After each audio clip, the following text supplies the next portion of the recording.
नमस्कार, स्वागत है आप सभी का संस्कृति यात्रा के इस नए अध्याय में। मैं हूं प्रीति सिंह। अक्सर ये देखा जाता है कि नए की चाह में पुराने को त्याग दिया जाता है, लेकिन भारतीय संस्कृति में नए की चाह में पुराने को त्यागने की परंपरा नहीं है। यहाँ नए और पुराने का अद्भुत मेल देखने को मिलता है। हमारी संस्कृति की ये विशेषता हमें विशिष्ट बनाती है। तो आइए आज हम फिर आपको लेकर चलते हैं एक नई यात्रा पर, और आज के एपिसोड में जानेंगे भारतीय संस्कृति के उन अद्वितीय पहलुओं के बारे में जो हमारे समाज और सभ्यता को गौरवान्वित करते हैं। तो इस दिलचस्प और ज्ञानवर्धक यात्रा की शुरुआत करते हैं साप्ताहिकी के साथ। गुवाहाटी स्थित असम राज्य संग्रहालय गुवाहाटी के सभागार में the unspoken language documentary film की विशेष स्क्रीनिंग हुई। ये फिल्म का निर्माण आईजीएनसी के क्षेत्रीय केंद्र गुवाहाटी ने किया। इसका निर्देशन ऋतुपाल बारदोलोई ने किया है। ये फिल्म असम में चित्रकला और मूर्ति कला की खोज करती है और वहाँ के सामाजिक आर्थिक आयामों को दर्शाती है। इसके साथ ही क्षेत्रीय केंद्र गुवाहाटी द्वारा आयोजित वर्ल्ड हेरिटेज साइट द मोई dams of Charaideo the way forward विषय पर एक पैनल चर्चा का आयोजन हुआ, जिसमें विरासत स्थलों के ऐतिहासिक और सांस्कृतिक महत्व पर प्रकाश डाला गया। इस कार्यक्रम में आईजीएनसी द्वारा निर्मित और बप्पा रे द्वारा निर्देशित documentary film the mighty Brahmaputra की विशेष स्क्रीनिंग भी की गई। आईजीएनसी के क्षेत्रीय केंद्र गोवा ने डीएम कॉलेज और रिसर्च सेंटर और उच्च शिक्षा निदेशालय के साथ मिलकर एक राष्ट्रीय संगोष्ठी का आयोजन किया। संगोष्ठी का विषय था डिसाइफरिंग इंडियन फोक हेरिटेज, यानी भारतीय लोक धरोहर की व्याख्या। संगोष्ठी का मुख्य उद्देश्य भारत की समृद्ध लोक परंपराओं का पुनरावलोकन करना था, ताकि हम इन्हें एक स्थायी और समृद्ध भविष्य के लिए संरक्षित कर सकें। कार्यक्रम में आईजीएनसी के अधिकारियों और प्रमुख शिक्षाविदों ने इस विषय पर अपने विचार साझा किए। वडोदरा में एक मनमोहक संगीत समारोह कला संगम का आयोजन हुआ।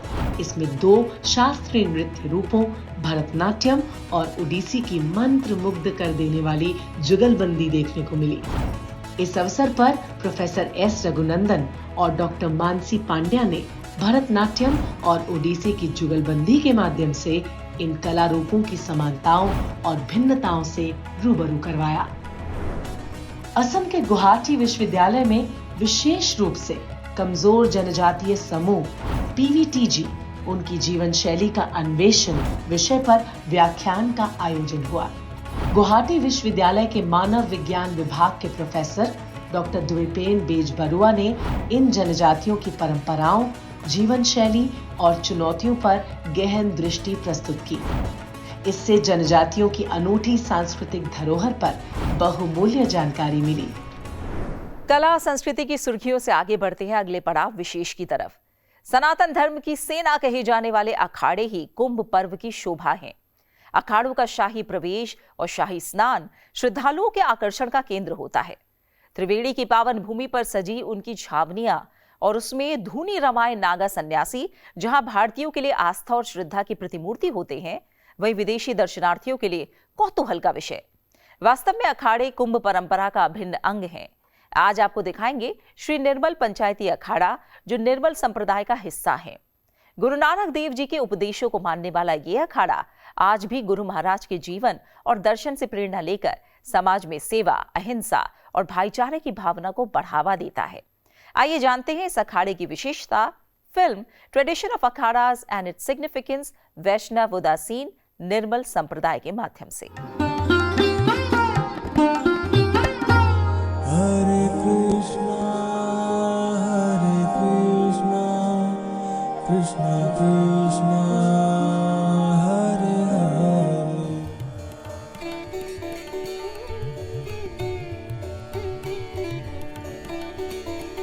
श्री निर्मल पंचायती अखाड़ा।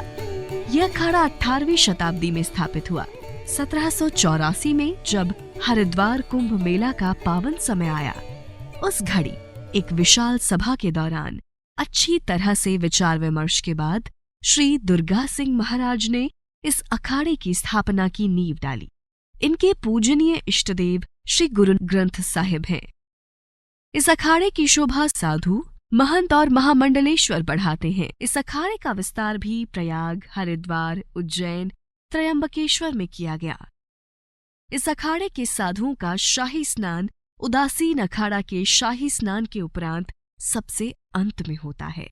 हमारे जिस प्रकार से राष्ट्र की रक्षा के लिए सेना की आवश्यकता होती है, ऐसी धर्म की रक्षा के लिए भी साधु संत जो है, महापुरुष जो है, ये धर्म की रक्षा के लिए सतत प्रयास करते रहे हैं।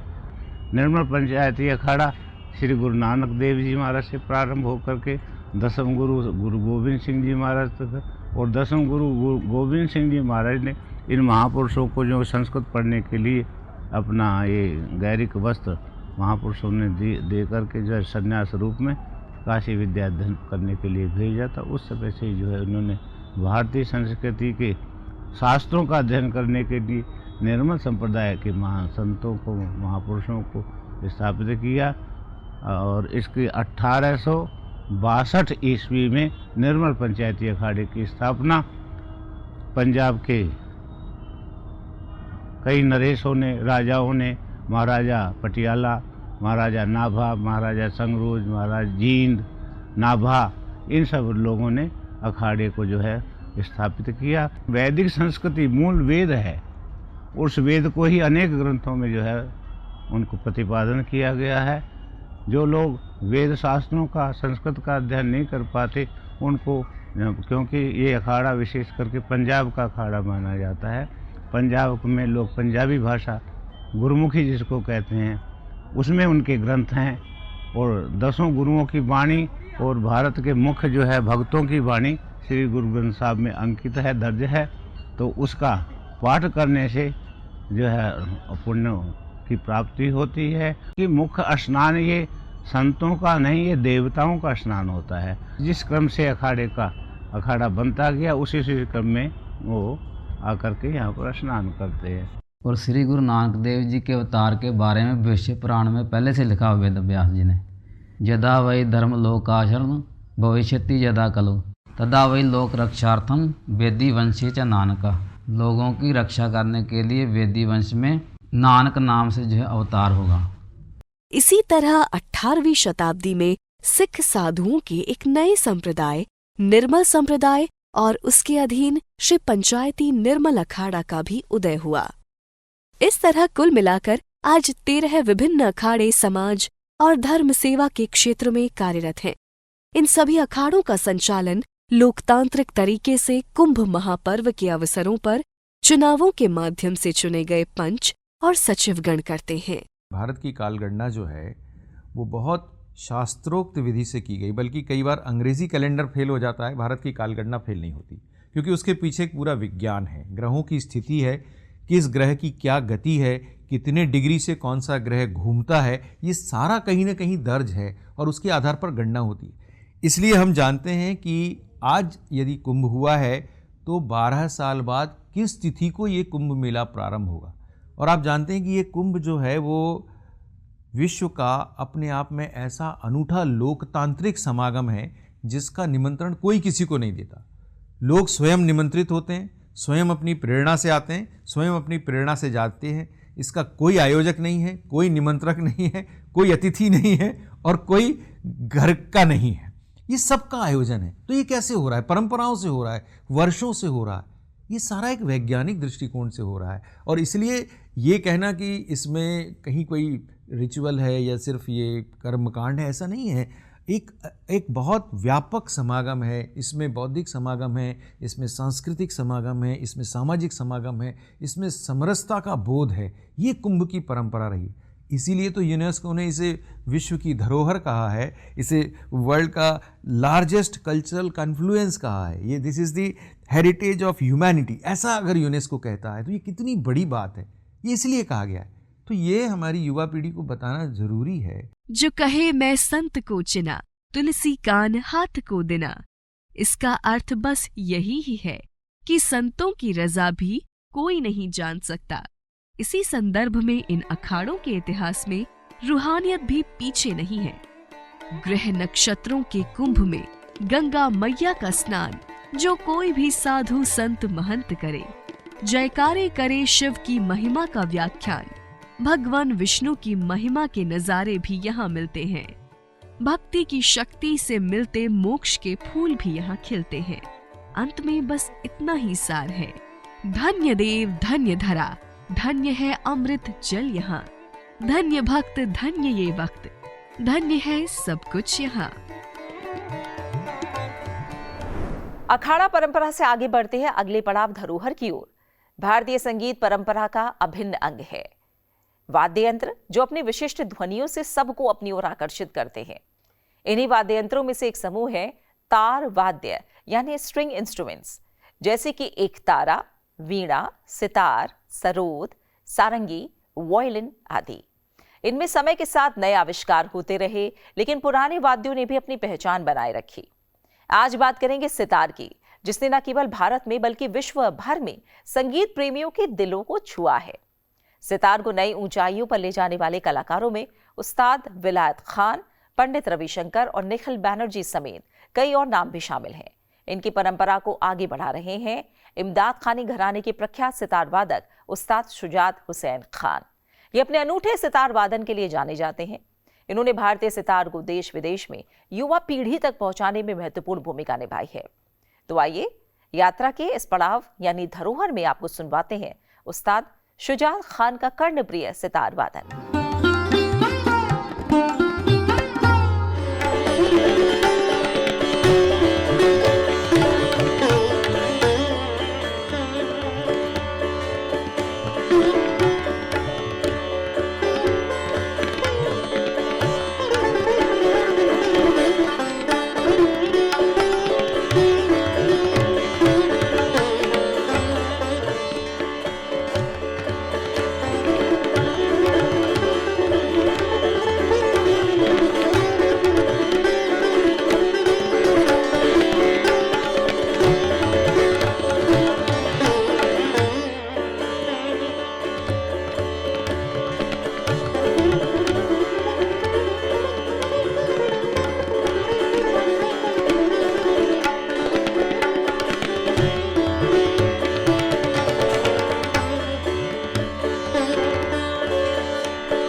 अभी आप सुन रहे थे उस्ताद शुजात खान का मधुर सितार वादन।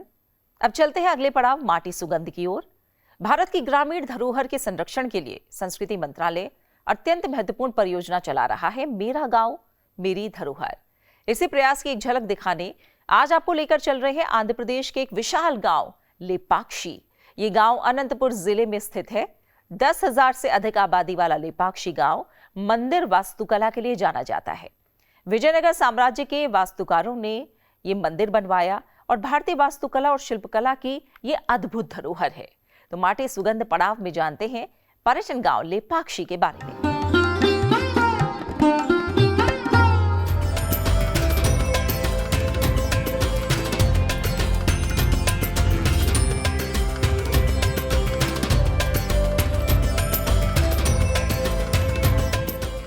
लेपाक्षी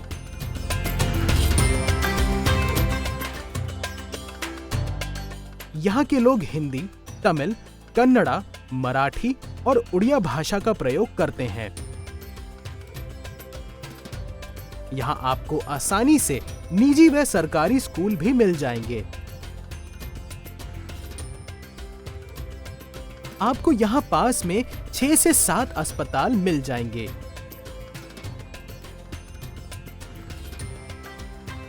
यहाँ के लोग अलग अलग रोजगार पर निर्भर हैं। यहाँ लेपाक्षी का बाजार भी लगता है, जहाँ आपको संस्कृति से जुड़ी काफी चीजें मिल जाएंगी।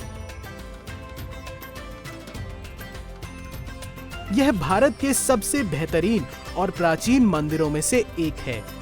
ये विजयनगर साम्राज्य के कारीगरों द्वारा बनाए गए एक एकल ग्रेनाइट पत्थर से बना एक विशाल नंदी बैल मुख्य लेपाक्षी मंदिर के पास के प्रमुख आकर्षणों में से एक है। लेपाक्षी में बलवान मंदिर में स्थित नंदी की मूर्ति भारत की सबसे बड़ी अखंडित मूर्तियों में से एक है, जिसकी लंबाई 27 फीट और ऊंचाई 15 फीट है। आंध्र प्रदेश के अनंतपुर में लेपाक्षी मंदिर है। यह मंदिर दक्षिण भारत में आस्था का मुख्य केंद्र है। इस मंदिर का निर्माण ऋषि अगस्त्य ने करवाया था। इस मंदिर को हैंगिंग पिलर टेंपल के नाम से भी जाना जाता है।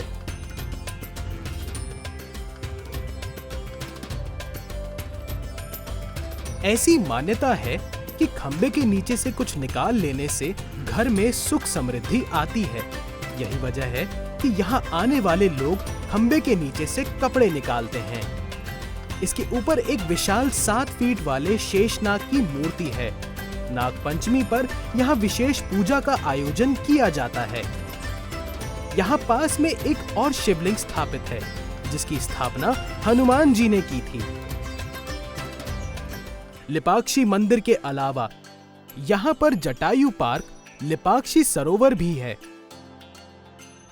अगर आप भारत की महान संस्कृति और अद्भुत चित्रकला को करीब से देखना चाहते हैं, तो आइए लेपाक्षी। तो ये थी आज की हमारी संस्कृति यात्रा। आशा है आपको पसंद आई होगी। इस कार्यक्रम को लेकर आपके सुझाव हमारे लिए बहुत महत्वपूर्ण है, इसलिए अपने सुझाव हमें जरूर भेजें। हमारा ईमेल आईडी है sanskritti.ignca@gmail.com। आपसे फिर होगी मुलाकात संसद टीवी पर अगले हफ्ते आज ही के दिन इसी समय संस्कृति यात्रा के अगले एपिसोड में। तब तक के लिए नमस्कार।